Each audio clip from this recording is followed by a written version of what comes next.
Hello everyone and welcome to instant biology by doctor Neelabh. मैं फिर से आ गया हूं आपके बीच में एक बहुत इंपॉर्टेंट वीडियो के साथ। जैसा कि आपको जानकारी होगी कि पिछले कुछ समय से हम न्यूमेरिकल सेशंस या न्यूमेरिकल नॉकआउट सेशंस लेकर के आ रहे हैं अपने चैनल के ऊपर, जिसमें हम अलग अलग एग्जामिनेशन से जो इम्पॉर्टेंट न्यूमेरिकल प्रॉब्लम्स हैं उनको लेकर के आ रहे हैं। जैसा कि आपको जानकारी होगी कि बहुत सारे एग्जामिनेशंस अप्रोच कर रहे हैं। CSIR का एग्ज़ामिनेशन है, उसके बाद गेट का एग्ज़ामिनेशन है, फिर गैट बी, CUET, इस तरीके के तमाम एग्ज़ामिनेशंस आने वाले हैं।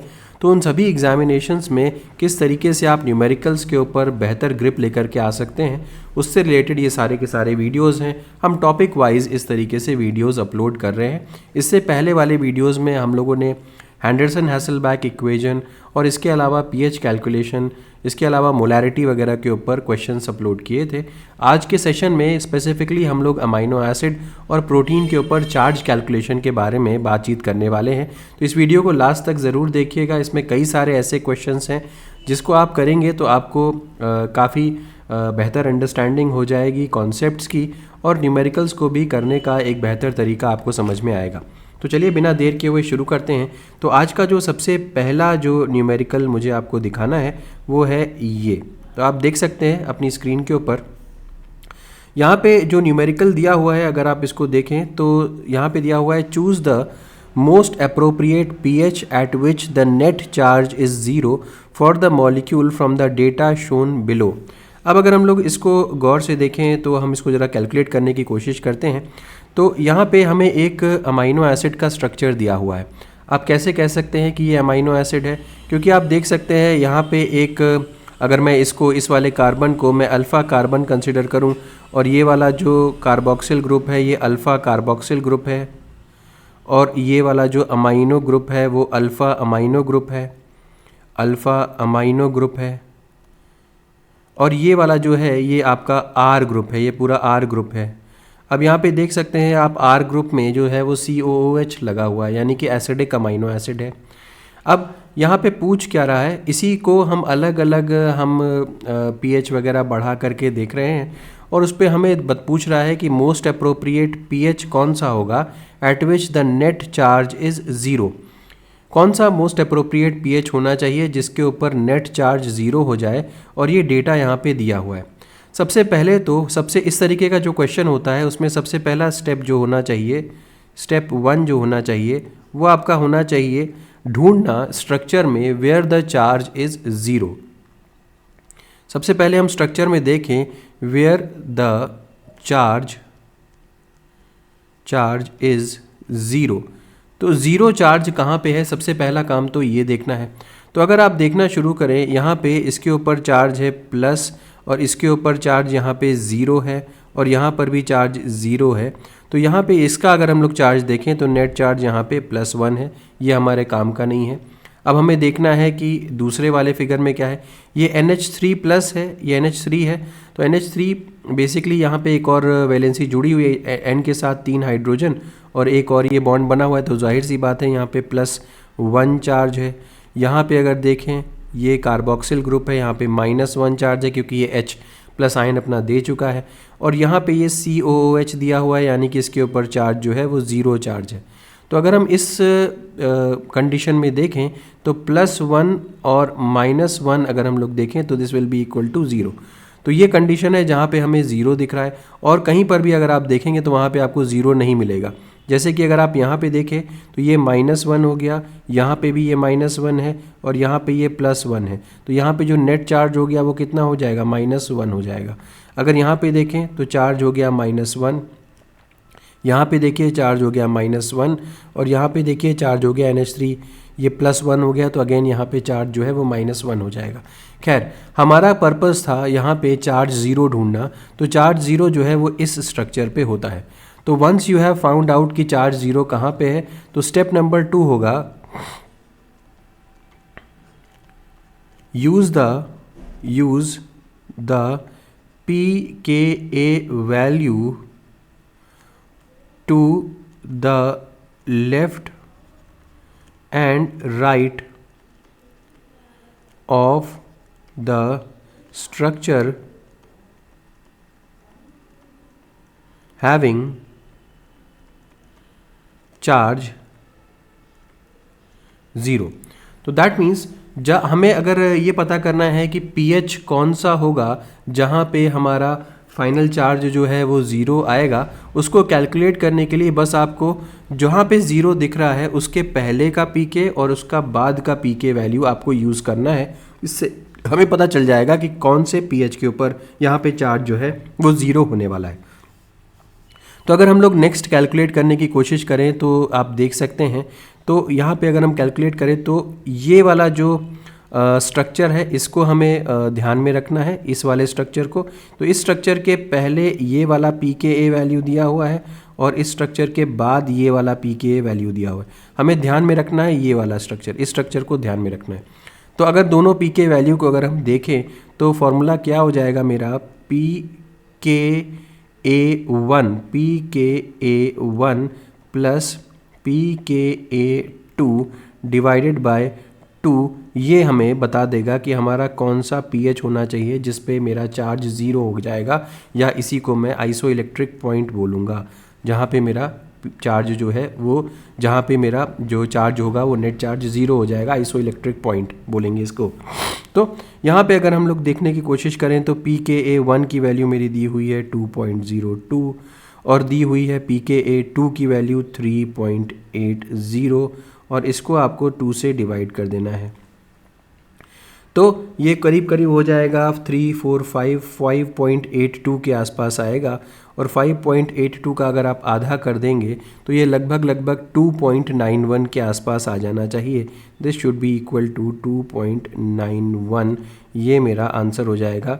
यानी कि इस pH पे लगभग 2.91 pH पे मेरा जो चार्ज होना चाहिए वो 0 हो जाना चाहिए, ये मैं यहाँ से देख सकता हूँ। तो इस तरीके से मेरा पहला क्वेश्चन यहाँ पे कंप्लीट हो गया। तो ये हो गया पहला, जिसपे मैंने अमाइनो एसिड का चार्ज वगैरह कैलकुलेट करना आपको सिखाया। आइए अब बढ़ते हैं नेक्स्ट क्वेश्चन पे। तो मैं ज़रा क्वेश्चन की नंबरिंग कर देता हूँ। क्वेश्चन नंबर 1 ये था। अब आइए बात करते हैं क्वेश्चन नंबर 2 की। ये मेरा क्वेश्चन नंबर 2 है, ठीक है। तो चलिए इस क्वेश्चन को ज़रा गौर से देखते हैं और डिस्कस करते हैं ये कैसे होगा। सबसे पहले पूरा क्वेश्चन एक बार गौर से पढ़िए। The following are the pKa's of the ionisable group of in lysine. अब एक चीज़ तो यहाँ पे देखिए, इस तरीके के क्वेश्चंस को करने से पहले आपके दिमाग में एकदम क्लैरिटी होनी चाहिए कि अमाइनो एसिड का नेचर क्या है। आपने अगर पढ़ा नहीं है तो मेरा एक वीडियो मैं ऑलरेडी बना चुका हूँ जिसमें मैंने अमाइनो एसिड के बारे में, जितने भी अमाइनो एसिड्स हैं उनके सारे के सारे कैरेक्टरिस्टिक फीचर्स अपनी हैंड रिटन फॉर्म में आपको लिख करके सिखाए हुए हैं। आप चाहेंगे तो मैं उसका लिंक एंड में दे दूंगा, इस वीडियो के एंड में आप देख सकते हैं। उस वीडियो को ज़रूर देख लीजिएगा। उसमें अमाइनो एसिड की सभी प्रॉपर्टीज़ को मैंने बहुत डिटेल में, डेप्थ में डिस्कस किया है। तो अब यहाँ पे जैसे कि क्वेश्चन दिया हुआ है कि आप बताइए कि लाइसिन अगर दिया हुआ है, तो यहाँ पे मैं लाइसिन को हाईलाइट करता हूँ। लाइसिन दिया हुआ है। अब लाइसिन जो होता है वो कैसा अमाइनो एसिड है, सबसे पहली बात आपको ये पता होनी चाहिए। कौन कौन सी चीज़ें इसमें इंपॉर्टेंट है, लाइसिन का कैरेक्टर आपको पता होना चाहिए। तो लाइसिन जो होता है एक ट्राईप्रोटिक अमाइनो एसिड होता है। ट्राईप्रोटिक अमाइनो एसिड। ट्राईप्रोटिक अमाइनो एसिड का मतलब यहाँ पे क्या होंगे, 3 ग्रुप्स होंगे that will be capable of H+ ions को डोनेट कर सकते हैं और H+ आयंस को रिसीव कर सकते हैं। डोनेट और रिसीव करने की कैरेक्टरिस्टिक होगी। यहाँ पे 3 ग्रुप्स ऐसे होंगे। तो अगर कोई यहाँ पे देखें, यहाँ पर भी दिया हुआ है, देखिए 3 pKa वैल्यूज़ दी हुई हैं और ये 3 pKa वैल्यूज़ करेस्पॉन्ड कर रही हैं 3 ग्रुप्स को। जैसे कि ये अल्फ़ा कार्बोक्सिल ग्रुप है यानी कि COOH ग्रुप है अल्फ़ा वाला, और ये अल्फ़ा अमाइनो ग्रुप है यानी कि NH3+ वाला ग्रुप है अल्फ़ा अमाइनो, और ये अल्फ़ा अमाइनो ग्रुप दूसरा है। अब ये वाला जो ग्रुप है, आपको अगर स्ट्रक्चर पता हो और थोड़ा बहुत अगर आपको pK वैल्यूज़ का आइडिया हो तो आप बता सकते हैं कि ये जो है बेसिकली ये R ग्रुप के बारे में बोल रहा है। अब क्योंकि लाइसिन जो होता है, अगर आपको पता है तो लाइसिन जो है वो बेसिक अमाइनो एसिड होता है। बेसिक अमाइनो एसिड, अगर कोई भी बेसिक अमाइनो एसिड है तो हमको ये बात पता होनी चाहिए कि यहाँ पे एक होगा अल्फ़ा अमाइनो ग्रुप, एक होगा अल्फ़ा कार्बोक्सिल ग्रुप, और एक और अमाइनो ग्रुप होगा जिसको हम लोग R अमाइनो ग्रुप बोल सकते हैं। तो 2 अमाइनो ग्रुप और एक कार्बोक्सिल ग्रुप यहाँ पे होगा। यहाँ पे 3 अलग अलग pKa वैल्यूज़ हमें दी हुई है, 2.16, 9.06 और 10.54। हमसे पूछ रहा है कि यहाँ पे पी कितना होना चाहिए, यानी कि आइसो इलेक्ट्रिक पॉइंट कितना होना चाहिए। हमेशा याद रखिए आइसो इलेक्ट्रिक पॉइंट किसी भी बेसिक अमाइनो एसिड का अगर आप कैलकुलेट करने जाते हैं फॉर बेसिक अमाइनो एसिड्स, तो यहाँ पे मैं लिख देता हूँ फॉर बेसिक अमाइनो एसिड्स। अगर आप किसी भी बेसिक अमाइनो एसिड का जो पी है वो कैलकुलेट करना चाहते हैं तो P of basic amino acid will be equal to PKA2 plus PKr/2 इसके बराबर होता है। अब PKA2 यहाँ पे कंफ्यूज करने की ज़रूरत नहीं है, ये PKA2 वैल्यू जो है ये अल्फ़ा अमाइनो की है और ये PKr वैल्यू जो होती है वो R ग्रुप की होती है। अब ऑब्वियस सी बात है क्योंकि ये बेसिक अमाइनो एसिड्स हैं इसीलिए 7 से ऊपर इनकी PKA2 और PKr वैल्यू दोनों ही 7 से ऊपर होगी। हालांकि PKA2 वैल्यू जो है वो हर केस में मैक्सिमम केसेस में 7 से ऊपर ही होगी और PKr वैल्यू क्योंकि बेसिक अमाइनो एसिड है इसलिए 7 से ऊपर है। अगर ये एसिडिक अमाइनो एसिड होता तो 7 से कम हो जाता, वहाँ पे फॉर्मूला दूसरा यूज़ होगा। बेसिक अमाइनो एसिड के लिए ये फॉर्मूला इस्तेमाल करना है। अगर आप मुझसे कमेंट सेक्शन में बताइएगा कि इस तरीके के क्वेश्चंस आपको अगर एसिडिक अमाइनो एसिड के भी देखने हैं तो भी मैं और भी क्वेश्चंस लेकर के आता जाऊंगा, बट मेरा एम है कि मैं हर तरीके का एक आधा क्वेश्चन आपको एग्जामिनेशन से पहले ज़रूर करवा दूं।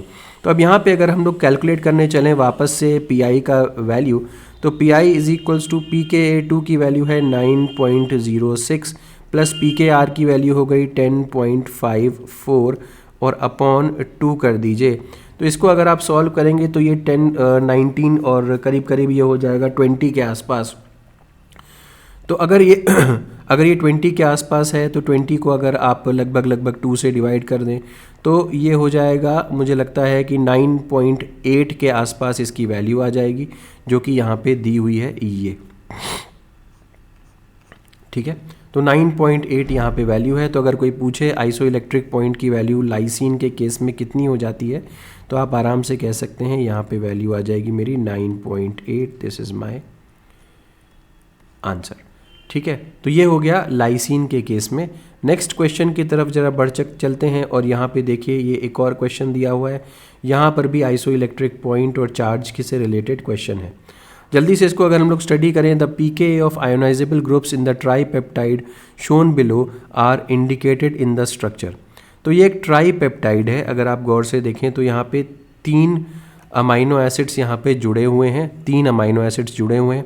कैसे कह सकते हो कि 3 अमाइनो एसिड जुड़े हुए हैं? देखिए यहाँ से यहाँ तक ये एक अमाइनो एसिड हो गया, अमाइनो एसिड 1। फिर यहाँ से यहाँ तक अगर हम लोग देखें तो ये दूसरा अमाइनो एसिड हो गया 2 और यहाँ से यहाँ तक अगेन तीसरा अमाइनो एसिड हो गया 3। तो ये 3 अमाइनो एसिड्स हैं। तो ट्राईपेप्टाइड का मतलब बहुत सारे स्टूडेंट्स कंफ्यूज होते हैं कि ट्राईपेप्टाइड का मतलब उनको पता नहीं होता। तो ट्राईपेप्टाइड या टेट्रापेप्टाइड या पेंटापेप्टाइड ये डिपेंड कर रहा है कि कितने अमाइनो एसिड्स मौजूद हैं। तो ट्राईपेप्टाइड का मतलब 3 अमाइनो एसिड्स जो हैं वो अवेलेबल हैं। अब यहाँ पे हमसे पूछ रहा है आइसो इलेक्ट्रिक पॉइंट क्या होना चाहिए, iso electric point of this peptide. अब अगर आप गौर करें तो यहाँ पे हमें 3 PK वैल्यूज़ भी दी हुई हैं और यही PK वैल्यूज़ हमारी काम की हैं। जैसे कि PK वैल्यू ये एक दी हुई है, ये एक दी हुई है और ये एक दी हुई है। अब आपको एक बात समझ में आनी चाहिए कि ये जो अमाइनो एसिड 1 है ये ट्राईप्रोटिक अमाइनो एसिड नहीं है, ये डाईप्रोटिक अमाइनो एसिड है। डाईप्रोटिक अमाइनो एसिड में कोई भी R ग्रुप ऐसा नहीं होगा जो आयोनाइजेबल होता है, ठीक है। और यहाँ पे भी अगर आप देखें तो ये जो थर्ड अमाइनो एसिड है यहाँ पर भी R ग्रुप कोई ऐसा नहीं दिख रहा जो आयोनाइजेबल हो। तो यहाँ पे केवल जो सेकंड वाला जो अमाइनो एसिड है वो हमें दिख रहा है कि वो आयोनाइजेबल दिख रहा है, उसका R ग्रुप आयोनाइजेबल है और उसका PKr वैल्यू हमें दिया हुआ है 10.5। अगर PKr वैल्यू यहाँ पे 10.5 दिया हुआ है तो हम एक चीज़ तो अंदाज़ा लगा सकते हैं, 10.5 दिया हुआ है कि ये इसका नेचर क्या होगा, ये होगा मेरा बेसिक नेचर का,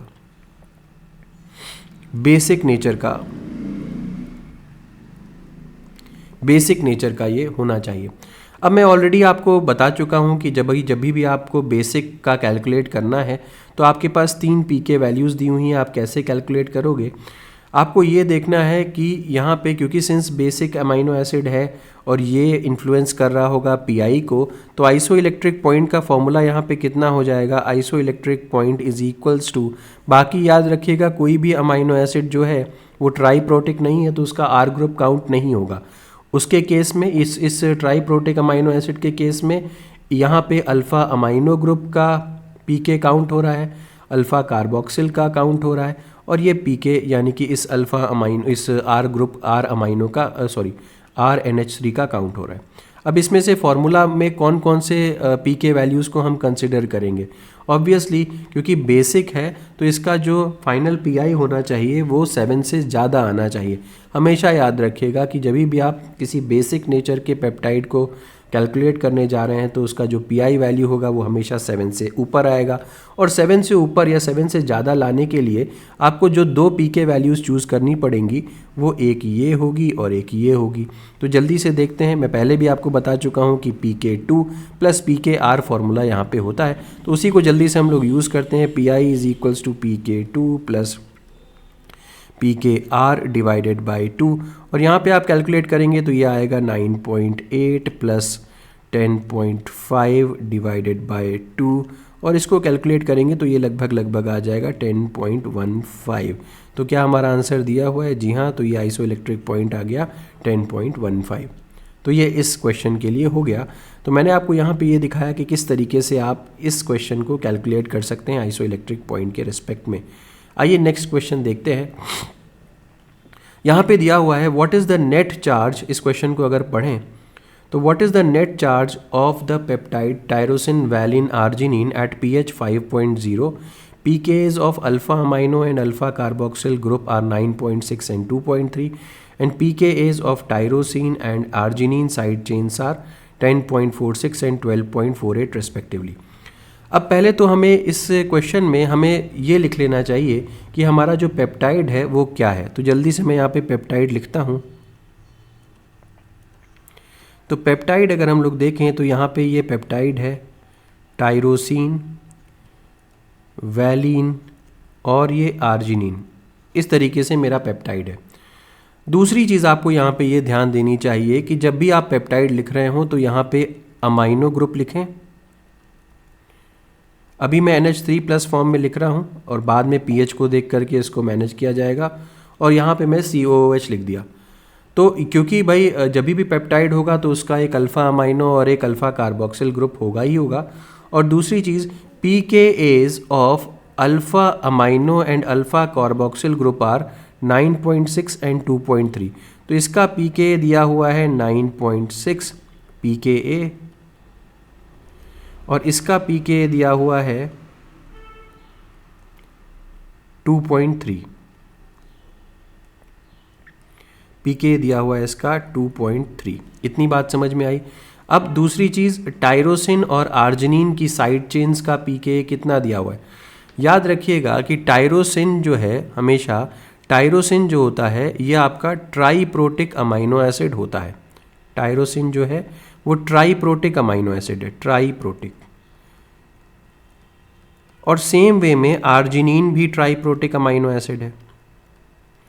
ट्राईप्रोटिक का मतलब आपको समझ में आया होगा कि इसके पास एक आर ग्रुप होगा और इसका आर ग्रुप की पीके वैल्यू ज़रूर होगी। अब दैट मीन्स इसका ये टायरोसिन जो होता है, आपको याद होगा टायरोसिन के ऊपर ग्रुप रहता है, आर ग्रुप जो रहता है वो OH रहता है, और आर्जिनिन के ऊपर जो आर ग्रुप रहता है वो NH3 प्लस के आसपास रहता है, NH3 प्लस रहता है।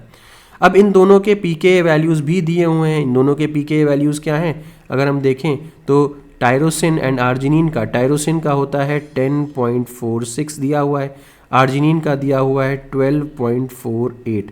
तो ये कि ये भी आपका pKa वैल्यू ही है, बट ये साइड चेन का pKa वैल्यू है।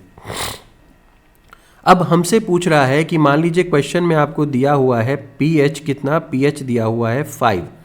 तो आप एक बात बहुत अच्छे से समझिए कि अगर मान लीजिए pH किसी क्वेश्चन में दिया हुआ है कुछ भी वैल्यू, यहाँ पे मेरा pH दिया हुआ है 5.0, तो आपको एक दो बातें बहुत अच्छे से समझ में आनी चाहिए। अगर आपका pH वैल्यू अगर आपकी कम है pKa से, if pH value is less than pKa, तो आप हमेशा याद रखिएगा कि प्रोटोनेटेड कंडीशन देखने को मिलती है, प्रोटोनेटेड कंडीशन। और अगर pH वैल्यू ज़्यादा है pKa से, तो आप हमेशा याद रखिएगा डीप्रोटोनेटेड कंडीशन देखने को मिलती है, डीप्रोटोनेटेड कंडीशन।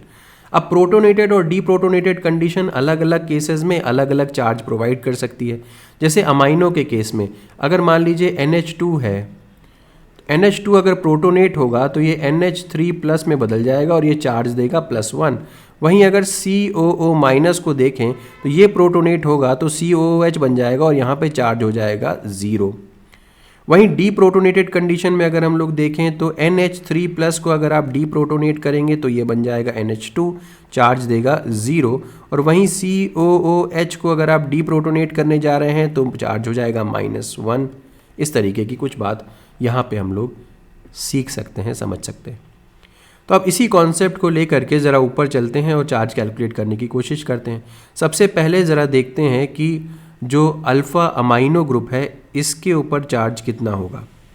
इसका pKa 9.6 दिया हुआ है और मेरा जो pH वैल्यू दी हुई है वो 5 दी हुई है, यानी कि pH is less than pKa। तो मैंने आपको अभी भी बताया कि अगर pH लेस देन pKa होगा तो कंडीशन होगी प्रोटोनेटेड, और NH3 प्लस प्रोटोनेटेड होगा तो चार्ज देगा +1। तो मैं इसको सर्कुलर फॉर्म में कर देता हूँ ताकि बाद में सारे चार्जेस को कैलकुलेट करना आसान हो जाए। नेक्स्ट देखिए, अब हम लोग बात कर रहे हैं pKa 10.46 की। यहाँ पर भी pH मेरा 5 है और pKa 10.46 है, यानी कि pH जो है वो कम हो गया 10.46 से। तो इस केस में क्या हो जाएगा, यहाँ पर भी हमारा प्रोटोनेटेड कंडीशन देखने को मिलेगी और OH ये प्रोटोनेटेड ही है, मतलब हाइड्रोजन जोड़ा ही हुआ है। अगर डीप्रोटोनेटेड होता तो O माइनस होता, लेकिन प्रोटोनेटेड है, चार्ज H आयन जुड़ा हुआ है यहाँ पे, तो यहाँ पे चार्ज कितना हो जाएगा, चार्ज यहाँ पे कितना दिख रहा है आपको, 0 चार्ज कंट्रीब्यूट कर रहा है, तो 0 चार्ज हो गया। आर्जिनिन के केस में देखिए, आर्जिनिन में NH3 प्लस होता है और pKa 12.48 दिया हुआ है, जो कि pH यहाँ पे pKa से कम है वैल्यू। अगर pH pKa से कम है तो चार्ज हो जाएगा क्या, प्रोटोनेटेड कंडीशन होगी और NH3 प्लस फॉर्म में रहेगा, प्रोटोनेटेड मतलब चार्ज हो जाएगा +1। COOH को फाइनली देखिए, अब COOH का जो pKa वैल्यू है 2.3 यहाँ पे दिया हुआ है, pH यहाँ पे ज़्यादा हो जा रहा है, pH क्या है, हाइयर है 2.3 से। इसका मतलब हो गया कि चार्ज कितना हो जाएगा, नेगेटिव हो जाना चाहिए, तो यहाँ पे माइनस हो गया। तो अब अगर इसको देखें तो टोटल मिलाकर के चार्ज कितना हो जा रहा है, ये +1 से ये -1 कैंसिल आउट हो गया और यहाँ पे टोटल मेरा चार्ज आया +1। तो this will be the final answer, मेरा आंसर यहाँ पे +1 हो गया। तो ये क्वेश्चन हुआ एक और, इसमें यहाँ पे हम लोगों ने एक पेप्टाइड के ऊपर चार्ज कैलकुलेट करने की कोशिश की। उम्मीद है कि ये क्वेश्चन अच्छे से समझ में आया होगा। अब बात करते हैं एक और बहुत अच्छे क्वेश्चन की। यहाँ पे बोल रहा है an enzyme has GLU glutamic acid 76 and aspartic acid 52 at active sites. तो मान लीजिए कोई एक प्रोटीन है, सपोज करते हैं कि ये एक प्रोटीन है, ये इसका एक्टिव साइट है। अब इस एक्टिव साइट में आपका ग्लूटामिक एसिड भी है और आपका एस्पार्टिक एसिड भी यहीं पे है एक्टिव साइट में। The enzyme functions when glutamic is in protonated form. Glutamic acid को प्रोटोनेटेड फॉर्म में रखना चाहते हैं तो हम कहेंगे कि ग्लूटामिक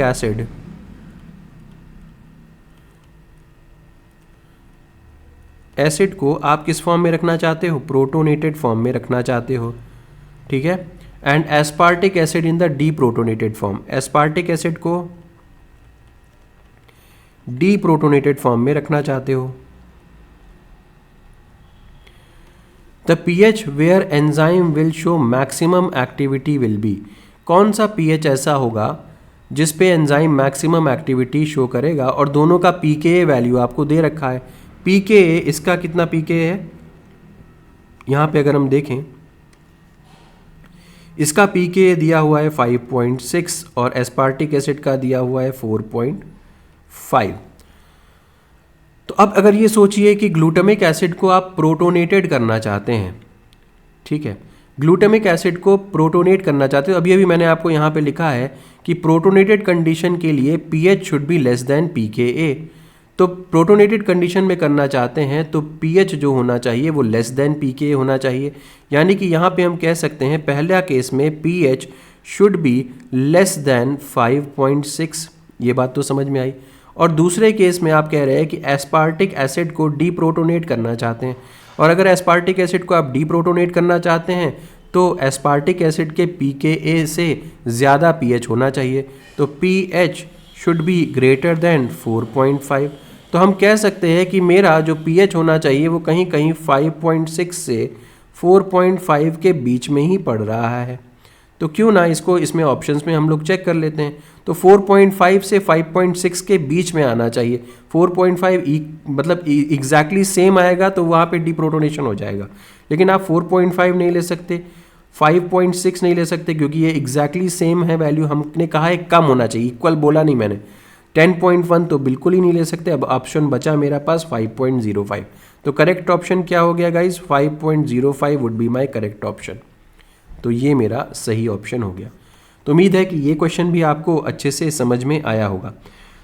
अगेन मैं यहाँ पे आपको रिमाइंड करवाना चाहता हूँ कि सारे के सारे जो ट्रिक्स हैं, टिप्स हैं, वो ध्यान रखिएगा, क्योंकि अमाइनो एसिड या इसके चार्ज वगैरह के कैलकुलेशन में बहुत सारी चीज़ें पूछी जाती हैं।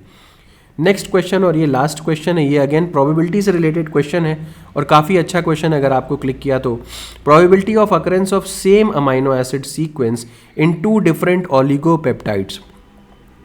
2 अलग अलग ओलिगोपेप्टाइड्स हैं ऑफ लेंथ n। अब मान लीजिए कि जैसे कि ये इस तरीके से एक ओलिगोपेप्टाइड है, मतलब मल्टीपल अमाइनो एसिड्स यहाँ पे जुड़े हुए हैं और इसकी लेंथ हमको कह दिया है n है। Same amino acid sequence 2 different oligopeptides में, 2 मतलब सेम अमाइनो एसिड सीक्वेंस होना चाहिए। तो अगर यह मान लीजिए कि ये एक ओलिगोपेप्टाइड है, ये दूसरा ओलिगोपेप्टाइड है, दोनों में ही अमाइनो एसिड सीक्वेंस जो है वो सेम पाया जा रहा है, सेम अमाइनो एसिड सीक्वेंस है, दोनों की लेंथ ये भी सेम है, n है। अब पूछा जा रहा है कि what probability of occurrence of same amino acid sequence in 2 different oligopeptides of length n will be. Same amino acid होने के लिए आपका, अगर हम यहाँ पे कहें, जैसे कि मान लीजिए कि इस पोजीशन पे एलेनिन आना चाहिए, यहाँ पर भी इस पोजीशन में एलेनिन आए, तब तो बात बनेगी। सेम अमाइनो एसिड सीक्वेंस लाना है ना, दोनों में ही probability of occurrence of same amino acid sequence in 2 different ओलिगोपेप्टाइड्स।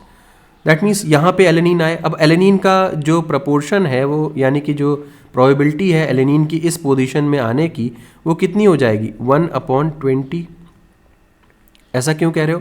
क्योंकि लेट अस कंसीडर कि total number of amino acids जो हैं वो 20 हैं। मान लीजिए कि कंसीडर कर लेते हैं total number of amino acids, मान लीजिए मैं कह रहा हूँ 20 होते। अब अगर total number of amino acids 20 है तो पहली पोजीशन पे एलेनिन के आने की संभावना 1/20।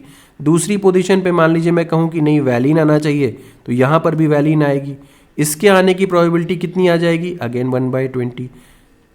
तीसरी पोजीशन पे मान लीजिए मैं कहने की कोशिश कर रहा हूँ कि आर्जिनिन आ जाए, तो यहाँ पर भी आर्जिनिन आएगा, आने की प्रोबेबिलिटी कितनी हो गई? 1/20। इस तरीके से करते करते करते करते मान लीजिए nth पोजीशन तक मैं जाने की कोशिश कर रहा हूँ, तो मैं 1/20 इंटू 1/20 इंटू 1/20 इंटू 1/20 जितनी n होगा वैल्यू वहाँ तक लेके जाऊँगा। जैसे n की वैल्यू 5 है तो 5 बार 1/20 1/20 1/20 1/20 1/20 मल्टीप्लाई करते चले जाइए। तो सेम वे में यहाँ पे हम क्या कह सकते हैं? 1/20, अगर 5 वैल्यू है तो 1/20 टू दी पावर 5 कर देते। अगर 6 वैल्यू होती तो n की वैल्यू 6 होती तो 1/20 टू दी पावर 6 कर देते, 9 होती तो 1/20 टू दी पावर 9 कर देते। लेकिन यहाँ पे वैल्यू कितनी है? n है, तो 1/20 टू दी पावर n हो जाएगा ये। तो यहाँ पे क्या है? 1 की तो पावर n कर दीजिए तो 1 ही रहेगी, लेकिन 20 की पावर n कर सकते हैं, यहाँ पे अलग से लिख सकते हैं। तो this is my correct option. तो ये हो जाएगी मेरी प्रोबेबिलिटी और करेक्ट ऑप्शन मेरा हो जाएगा 1। ठीक है, तो ये हो गया। उम्मीद है कि ये क्वेश्चन समझ में आया होगा।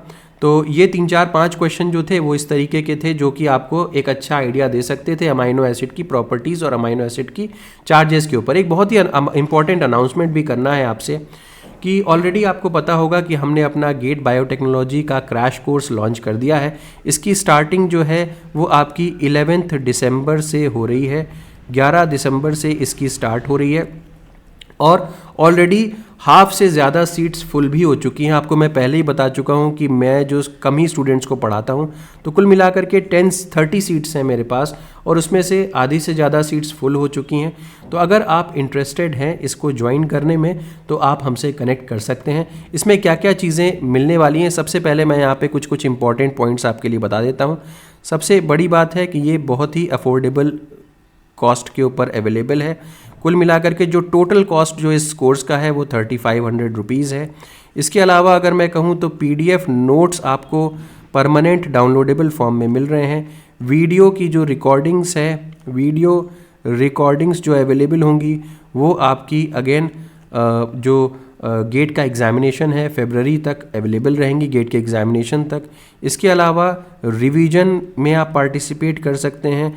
इसके अलावा आपका जो DPPs हैं, डेली प्रैक्टिस प्रॉब्लम्स, वो आपको करने को दी जाएंगी। इसके अलावा आपके जो गाइडेंस होता है, यानी कि गेट के एग्ज़ामिनेशन के बाद जब स्टूडेंट सेलेक्ट हो जाते हैं तो उनको कहीं से भी गाइडेंस नहीं मिल पाता, तो हम एक पर्टिकुलर ग्रुप बनाएंगे after GATE examination results are announced और उसमें सभी स्टूडेंट्स को हम इनवाइट करेंगे और उसके बाद गाइडेंस प्रोवाइड की जाएगी कि आपको कौन से कॉलेज वगैरह में जाना सही रहेगा। तो ये गाइडेंस का भी एक बहुत अच्छा एक आपको ऑप्शन मिलेगा इस कोर्स के साथ। अपार्ट फ्रॉम दैट इससे रिलेटेड बहुत सारी और भी अच्छी चीज़ें हैं, तो मैं इस जो वीडियो है उसका भी लिंक आपको ऊपर दे दूंगा, वीडियो के एंड में आपको ऊपर मिल जाएगा, तो लिंक आप चेकआउट कर सकते हैं। और अगर आप इंटरेस्टेड हैं तो आप हमसे कनेक्ट कर सकते हैं इस कॉन्टैक्ट नंबर पे। तो ये मोबाइल नंबर है, इस पे आप व्हाट्सएप कर सकते हैं हमको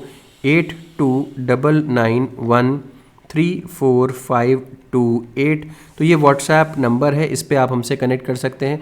अदरवाइज़ ईमेल आईडी भी दी हुई है डिस्क्रिप्शन सेक्शन में, ईमेल आईडी से हमसे कनेक्ट कर सकते हैं और हमसे डिस्कस कर सकते हैं कि आप ज्वाइन करना चाहते हैं तो, या कोई भी क्वेरी होगी तो।